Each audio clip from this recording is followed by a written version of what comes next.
According to recent public health data, we are more connected than any generation in history, and yet more people are quietly disappearing.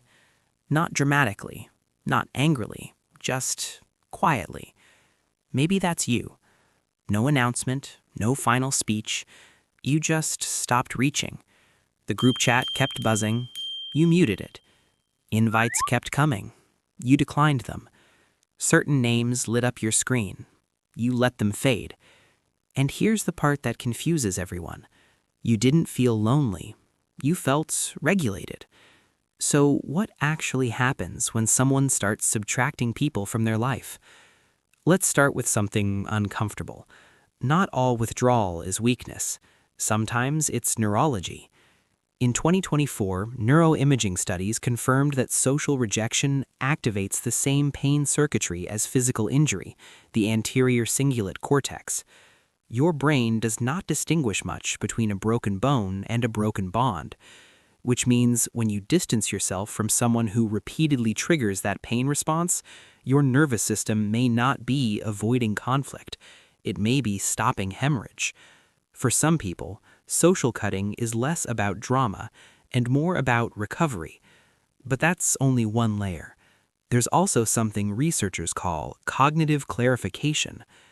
After prolonged stress, the brain needs silence the way muscles need rest. A 2018 study in the Swiss Journal of Psychology found that people often isolate temporarily to reorganize mentally after emotional overload. Translation: when too many voices are shaping your decisions, your identity starts to blur. Withdrawal becomes a reset, not a rejection of people, a reclamation of self. And then there's emotional labor. Some personalities unconsciously become regulators for everyone else. The fixer, the stable one, the translator of moods, the emotional shock absorber. Over time, that role becomes expensive. Research on cumulative relational stress shows that chronically difficult ties can impact cardiovascular health at levels comparable to traditional physical risk factors. So when someone says, "I'm protecting my peace," it may not be poetic. It may be physiological. But here's where it gets deeper. For some, this pattern didn't begin in adulthood. It began in childhood. If you grew up in unpredictability, where affection came with tension, or connection required hyper-awareness, your nervous system learned something early. Closeness is conditional. Recent meta-analyses in 2024 strengthened the link between childhood emotional abuse and adult rejection sensitivity. The brain adapts by scanning for threat in subtle cues, tone shifts, delayed replies, micro-expressions. You don't overthink, you over-detect. And once your system flags someone as unsafe, even emotionally unsafe, distance feels logical, necessary, preemptive. It's not that you assume abandonment, it's that you refuse to be blindsided by it. There's also a sociological factor few people discuss: social identity fatigue. Every social circle holds a version of you, the responsible one, the funny one, the agreeable one, the one who always compromises. What happens when you outgrow that role, but the people around you don't?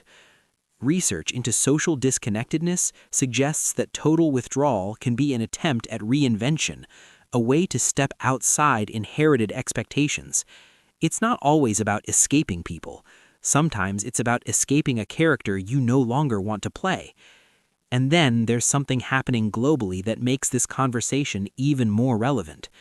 Extreme social withdrawal, once associated primarily with Japan's hikikomori phenomenon, is now being studied worldwide. 2025 research in Frontiers in Psychiatry distinguished between pathological isolation and adaptive stasis. In high-pressure societies, some individuals withdraw not because they're incapable of connection, but because the cost of participation feels unsustainable. When the world feels loud, expensive, demanding, silence feels strategic.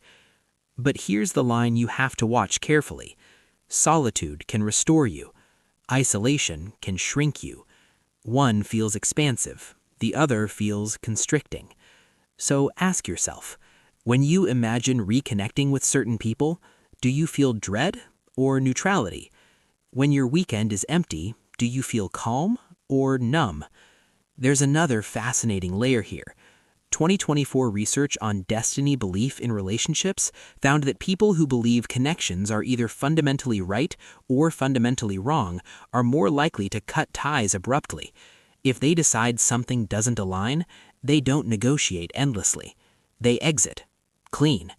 To outsiders, it looks cold. Internally, it feels decisive. But even decisive people need connection. The 75-year Harvard study on adult development found something remarkably consistent. Long-term well-being is predicted not by the number of relationships, but by the presence of a few emotionally secure ones. Not access to everyone, access to safety. So maybe you didn't become antisocial. Maybe you became selective. Maybe your nervous system recalibrated. Maybe your standards evolved. Or maybe you're still healing, and silence is the bandage. The real question isn't, why did you cut people off? The real question is, did your world get smaller or clearer? Because if your circle shrank but your mind expanded, if the noise reduced but your self-trust increased, if you feel less reactive and more grounded, that's not collapse, that's filtration. Just remember, peace built from awareness strengthens you. Peace built from fear isolates you. Only you can feel the difference. And if you're somewhere in between, not lonely, not fully open either, that's human. You're not broken. You might just be recalibrating. The goal was never to have everyone. It was to have alignment. And the fact that you're even questioning this means you're thinking carefully about who gets access to your inner world. That's not cruelty. That's discernment.